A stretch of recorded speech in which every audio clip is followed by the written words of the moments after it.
Alright, hello citizens of the Nigelverse. It is Nigel here once again, and welcome back to the Labyrinth. So, as always, of course, I got some poetry for you guys. So, without further ado, let's get right into it. But, of course, first of all, if this is your first time, first episode, I should say, of Nigel's Successful Labyrinth, first of all, welcome. But also, what we mainly do here, with some exceptions, is we read poetry. Oh, um, I read three poems for myself, um, two poems from other poets. So without further ado, let's get right into it. So this first one is called Another One. Another mass shooting, another case of innocent lives being lost, another child missing or even dead, another showing of greed, another example of disregard for human life, another form of oppression. When does it end? Yeah, sadly, a lot of the current events, it seems to be, and granted, a lot of this stuff has been going on for a while, but a lot of stuff we keep running into, it feels like it keeps being persistent and consistent, and it does take a toll on you, who sometimes physically, but also really mentally, oftentimes as well. Um, it's definitely frustrating, and it's definitely saddening, and it's definitely heartbreaking. But you almost you almost become somewhat numb to it because of just how often it happens. And yeah, but nonetheless, this next one is called Bridge. The same materials that can be used to build a wall can also build a bridge over troubled waters or over past grievances towards reconciliation. Um, and that's definitely the case. Obviously, not everything that you can use to build a wall will it goes into a bridge, but a lot of the bare necessities, such as the metal for structure and stuff like that, at least that's in the literal sense. But it also shows that we could build walls or we could build bridges towards going towards each other, trying to help each other as much as we can. Um, this next one is called Lemonade. Life is like lemonade. You take things that are sour and things that are sweet, mix them together, and you have a creation you can share with the world. Um, right off the bat, it's been a while since I've drunk some lemonade. I could go for some right now, but um, also definitely the case, of course. I have made plenty of lemonade in my day. And the thing about lemonade is it's classified as a sweet and sour drink, meaning you take the stuff that's sweet and you take the stuff that's sour, which almost is like a kind of polar opposites, and you bring them together, and you mix them up, and you go from there essentially, taking all life has to offer. Which I believe it was the last episode where we wrote a poem, or read a poem, I should say, just like that. Um, just like that, with a similar concept of taking life and experiencing all it has to offer, the good and the bad. But this next one is called Cloud of Feelings, and this is by Nikki Wallschlaeger. And if I mispronounce any of these names, I do apologize, as always. But I want to hold a cloud, but it's made of air. A smog of tweets makes a world go round. The confusion of clouds predicting a storm, think nothing of it. Bombs are natural now. Explosives wrapped in their hollow brows, exploiting crises and pushing the inevitable. Bluebirds know it's a new day. They whistle, without confusion. Listen, how do we speak? It's a light at the end of the holographic tunnel. My first smoking question of a new season.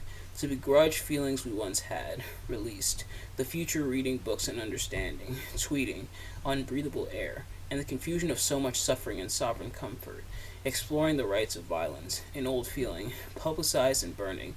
Cyclones, hailstorms, slapping the drafts, think nothing of it. Birds, get out of their way. The powerful are talking. Don't breathe the confusion. Sideswiped in holographic traffic. A question for bluebirds. If you, dear birdsong, took away our clouds, of feelings would anyone notice? Said and tweet. Um, so, some interesting undertones. Some of the stuff I picked up on. There is a chance that this could be describing war,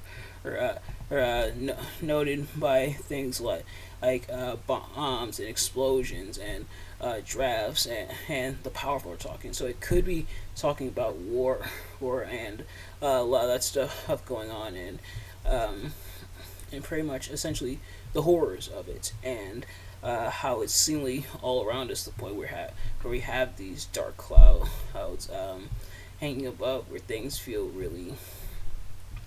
really just down and depressing, which is kind of some of the stuff I kind of alluded to in the poem we just read a few moments ago. Another one, but yeah. So yeah. So I noted those undertones, and the bluebirds could be people trying to spread the positivity. That could be perhaps what that is alluding to. But it's interesting how it's framed, aimed and and using the metaphor / imagery of not only the war but the birds, the bluebirds, and I think goes to show the juxtaposition. And let me know if that makes any sense. But that's kind of what I got out of this poem. So really solid one there. And then this last one is called August 15th, and this is by Zakaria Mohammed, but translated by Lena Khalaf Tufa. And again, if I mispronounce any of these names, I do apologize. But I await the end of August and the murder of September. I am here, tardy autumn, waiting for you. I prepared you a wheat porridge and lit a fire. Come with your wind and sweep away the shameless sun. Lift its hand from my shoulders. Summer lies heavily on my chest, but my white hand swears by autumn, and readies the saddle for its wretched horses. Autumn considers my idea, then implements it. Rows of stones ringing the hillside, and scattered clouds climbing the slope of the sky. Nothing more than this, nothing more. Of course, you could add a burst of lightning to shatter my bones and the bones of the world. You were all mistaken. You thought that horses live on the hills of spring. Autumn's hills are the horses' residence. The scent of rain excites them. Their nostrils flare. Then they leap over stone walls towards the summit, to graze on the edge of clouds.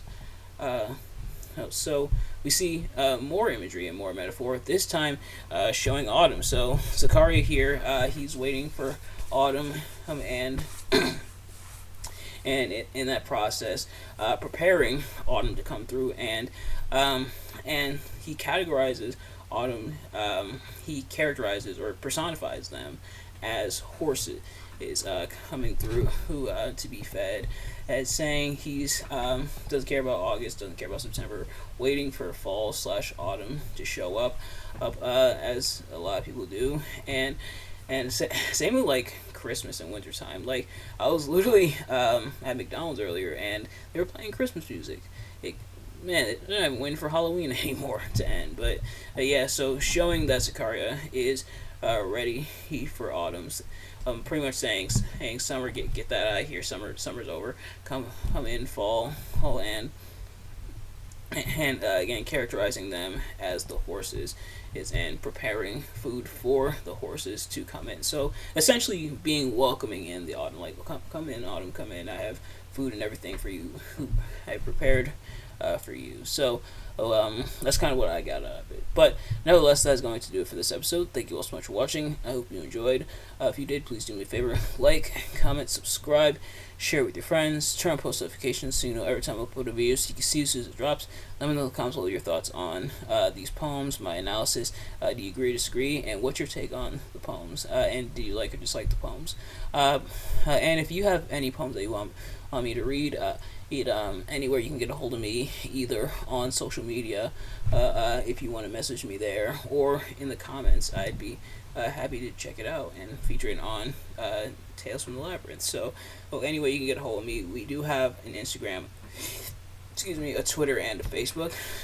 Those are in the link tree that's in the description, so go follow me over on those.